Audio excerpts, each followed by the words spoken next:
Welcome back to our YouTube channel MJ and PJ Commerce Classes. Partnership അക്കൗണ്ട്സിൽ goodwill കാൽക്കുലേഷനുമായി ബന്ധപ്പെട്ട topics ആണ് നമ്മൾ ഡിസ്കസ് ചെയ്തുകൊണ്ടിരിക്കുന്നത്. ഗുഡ്വിൽ കാൽക്കുലേറ്റ് ചെയ്യുന്ന 3 മെത്തേഡ്സിൽ 2 മെത്തേഡ്സ് കഴിഞ്ഞ ക്ലാസ്സുകളിൽ ഡിസ്കസ് ചെയ്തു.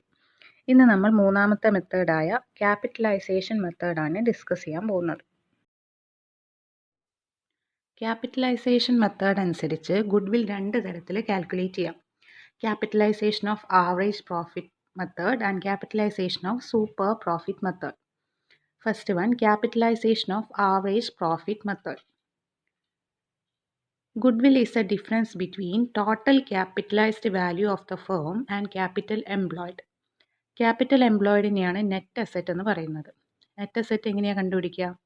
Total outsiders liability minus total asset.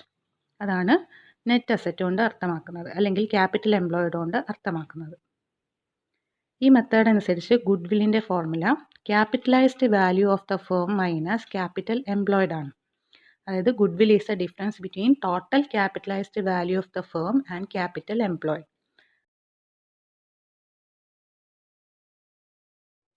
ഈ മെത്തേഡ് പ്രകാരം ഗുഡ്വിൽ കാൽക്കുലേറ്റ് ചെയ്യുമ്പോൾ നമ്മൾ ഫോളോ ചെയ്യേണ്ട സ്റ്റെപ്പ് ഏതൊക്കെയാണെന്ന് നോക്കാം. First of all, calculate average profit. Average പ്രോഫിറ്റിൻ്റെ ഫോർമുല നമുക്കറിയാം, total profit divided by number of years.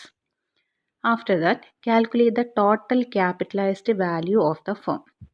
ഫേമിൻ്റെ total capitalised value കണ്ടുപിടിക്കാം. അത് കണ്ടുപിടിക്കണമെങ്കിൽ നമുക്ക് ഒരു ഫോർമുല അപ്ലൈ ചെയ്യണം. Actual or average profit into 100 divided by normal rate of return, അല്ലെങ്കിൽ rate of normal profit. Average profit ആദ്യമായി നമ്മൾ കണ്ടുപിടിച്ച് വയ്ക്കും.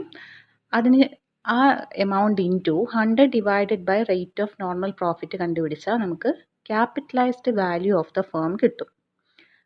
ശേഷം calculate capital employed of the firm. Capital employed of the firm എങ്ങനെ കണ്ടുപിടിക്കുക? Subtract the value of outsiders liability from value of total asset. Outsiders ലയബിലിറ്റിയിൽ നിന്ന് ടോട്ടൽ അസറ്റ് മൈനസ് ചെയ്താൽ നമുക്ക് ക്യാപിറ്റൽ എംപ്ലോയിഡ് കിട്ടും. ക്യാപിറ്റൽ എംപ്ലോയിഡ് എന്ന് പറയുന്ന വേറൊരു പേരാണ് net asset. Okay, next step, calculate goodwill by applying the formula capitalised value of the firm minus capital employed. Capitalised value of the firm നമുക്ക് കിട്ടി, capital എംപ്ലോയിഡും കിട്ടി. ഇത് തമ്മിലുള്ള ഡിഫറൻസിനെയാണ് നമ്മൾ ഗുഡ്വിൽ എന്ന് പറയുന്നത് under capitalisation of average profit method. Capitalisation of average profit method പ്രകാരം നമുക്ക് ഗുഡ്വിൽ കാൽക്കുലേറ്റ് ചെയ്യുന്ന ഒരു പ്രോബ്ലം പഠിക്കാം. ക്വസ്റ്റ്യൻ ഇങ്ങനെയാണ്: A firm earns A profit of ₹30,000 per year. In the same business, a 10% return is generally expected. The total assets of the firm are ₹250,000. The value of outsiders' liabilities ₹40,000. Find the value of goodwill under capitalization of average profit method. Okay, this is a question. ഇവിടെ profit of the firm actual or average profit ആയിട്ട് നമ്മൾ എടുക്കേണ്ടത് 30,000 ആണ്. Average profit കാണാനുള്ള figure തന്നിട്ടില്ലെങ്കിൽ actual profit എടുത്താൽ മതി. ഇവിടെ actual profit is 30,000. Then business earns 10% return എന്ന് പറഞ്ഞിട്ടുണ്ട്. അതാണ് rate of normal profit. 10% is the rate of normal profit. Then total assets of the firm 250,000 തന്നിട്ടുണ്ട്. വാല്യൂ ഓഫ് ഔട്ട്സൈഡേഴ്സ് ലയബിലിറ്റീസ് 40,000 തന്നിട്ടുണ്ട്. ഈ ഫിഗർ എന്തിനാണ് തന്നത്? നമുക്ക് ക്യാപിറ്റൽ എംപ്ലോയിഡ് അല്ലെങ്കിൽ നെറ്റ് അസറ്റ് കണ്ടുപിടിക്കണം. ക്യാപിറ്റൽ എംപ്ലോയിഡ് അല്ലെങ്കിൽ നെറ്റ് അസറ്റ് കണ്ടുപിടിക്കണമെങ്കിൽ അസറ്റ്സ് മൈനസ് ലയബിലിറ്റീസ് ആണ് net asset. Okay, so 250,000 40,000 liability minus ചെയ്തിട്ടുണ്ടെങ്കിൽ കിട്ടുന്ന ഫിഗർ നെറ്റ് അസറ്റ് അല്ലെങ്കിൽ ക്യാപിറ്റൽ എംപ്ലോയിഡ് ആണ്. Then after that will find out the goodwill amount. Okay, first of all നമ്മൾ capitalised value of the firm കണ്ടുപിടിക്കും. Capitalised value of the firm is equal to actual or average profit into 100 divided by rate of normal profit. So 30,000 is the actual profit. 30,000 into 100 divided by rate of normal profit 10 ആണ്. 100 divided by 10 we will get 3 lakhs. Capitalized value of the firm is equal to 3 lakhs. After that, we'll find out capital employed. Total assets minus outsiders liability ആണ് capital employed അല്ലെങ്കിൽ net asset. So 2,50,000 minus 40,000, 2,10,000 is a capital employed. Then after that goodwill formula നമ്മൾ എഴുതും. Goodwill is equal to total capitalized value minus net asset അല്ലെങ്കിൽ capital employed. Total capitalized value 3 lakhs, net asset അല്ലെങ്കിൽ capital employed 2,10,000. So goodwill is 90,000. Next method, capitalization of super profit method. ഈ മെത്തേഡിൽ നമ്മൾ ആദ്യമായിട്ട് super profit കണ്ടുപിടിക്കും. അതിനുശേഷം super പ്രോഫിറ്റിനെ capitalise ചെയ്തിട്ടാണ് ഗുഡ്വിൽ എമൗണ്ട് കണ്ടുപിടിക്കുന്നത്. ഈ മെത്തേഡിൽ നമ്മൾ ഫോളോ ചെയ്യേണ്ട സ്റ്റെപ്സ് ഏതൊക്കെയാണെന്ന് നോക്കാം. First one, find out average profit. Average profit is equal to total profit divided by number of years ആണെന്ന് നമുക്കറിയാം. അതിനുശേഷം നോർമൽ പ്രോഫിറ്റ് കണ്ടുപിടിക്കുക. Normal profit is equal to capital employed into normal rate of return divided by 100. Capital employed, either it will be directly given in the question or we have to find out. Capital employed എന്താണെന്നുള്ളത് നമ്മൾ already കണ്ടു കഴിഞ്ഞു. ആ capital employed into normal rate of return ക്വസ്റ്റ്യനിൽ തന്നിട്ടുണ്ടാവും, അത് divided by 100 കണ്ടുപിടിച്ചാൽ normal profit നമുക്ക് കിട്ടും. Then next step, find out super profit. Super profit is the difference between actual or average profit minus normal profit.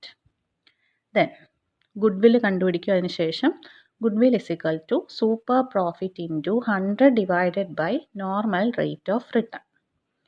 ഇങ്ങനെയാണ് ഈ method പ്രകാരം നമ്മൾ goodwill amount calculate ചെയ്യുന്നത്.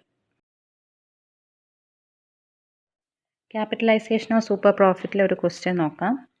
A firm having the assets of rupees 5 lakhs and liabilities of rupees 2,10,000 earns the annual profits of rupees 45,000. The rate of normal profit being 15%. Calculate the amount of goodwill by capitalization of super profit method. ഇവിടെ total assets തന്നിട്ടുണ്ട് 5 lakh rupees, liabilities 2,10,000. ഇത് തമ്മിലുള്ള difference കണ്ടുപിടിച്ചാൽ നമുക്ക് capital employed കിട്ടും. അതിനുശേഷം annual profit ആയിട്ട് 45,000 തന്നിട്ടുണ്ട്. ആക്ച്വൽ ഓർ ആവറേജ് പ്രോഫിറ്റ് ആണ് നമുക്ക് വേണ്ടത്. ഇവിടെ ആക്ച്വൽ പ്രോഫിറ്റ് 45,000 തന്നിട്ടുണ്ട്. റേറ്റ് ഓഫ് നോർമൽ പ്രോഫിറ്റ് 15% ആണ്. ഇത്രയും ഇൻഫോർമേഷൻ്റെ ബേസിസിൽ നമുക്ക് ക്യാപിറ്റലൈസേഷനോ സൂപ്പർ പ്രോഫിറ്റ് കണ്ടുപിടിക്കാം. സൂപ്പർ പ്രോഫിറ്റിൽ ഗുഡ്വിൽ കണ്ടുപിടിക്കാം. So first of all will write average profit. Average profit is equal to actual or average profit is equal to 45,000. Then second step, normal profit കണ്ടുപിടിക്കുക എന്നുള്ളതാണ്. നോർമൽ പ്രോഫിറ്റിൻ്റെ formula normal profit is equal to capital employed into normal rate of return divided by 100 ആണ്. ഇവിടെ capital employed 5 lakh അസറ്റിൽ നിന്ന് 2,10,000 minus ചെയ്താൽ നമുക്ക് കിട്ടും. 5 lakhs minus 2,10,000 into normal rate of return എന്ന് പറയുന്നത് 15% ആണ്. 15/100. നെറ്റ് എമൗണ്ട് ആയിട്ട് നോർമൽ പ്രോഫിറ്റ് നമുക്ക് 43,500 ആണെന്ന് കിട്ടും. After that we will find out super profit. Super profit is equal to actual or average profit minus normal profit. Actual profit 45,000 ആണ്. Normal profit നമ്മളിപ്പോൾ കണ്ടുപിടിച്ചു 43,500. ഡിഫറൻസ് കണ്ടുപിടിക്കുമ്പോൾ നമുക്ക് 1,500 ആണ് സൂപ്പർ പ്രോഫിറ്റ് എന്ന് കിട്ടും. അതിനുശേഷം ഗുഡ്വില്ലിൻ്റെ ഫോർമുല നമ്മൾ എഴുതും. Goodwill is equal to super profit into 100 divided by normal rate of return. Super profit amount 1,500 ആണ്. നോർമൽ റേറ്റ് 15% ആണ്. സോ 1,500 ഇൻറ്റു 100 ഡിവൈഡഡ് ബൈ 15, 10,000 ആണ് goodwill amount under capitalisation of super profit method. ഗുഡ്വില്ലുമായി ബന്ധപ്പെട്ട 3 മെത്തേഡുകൾ നമ്മൾ discuss ചെയ്ത് കഴിഞ്ഞു. ഇനി ഈ ചാപ്റ്ററിലെ ബാക്കി ടോപ്പിക്സ് നമ്മൾ അടുത്ത ക്ലാസ്സുകളിൽ ഡിസ്കസ് ചെയ്യുന്നതായിരിക്കും. If you have any doubt, please do comment. If you like this video, please subscribe, like and share. Thanks for watching.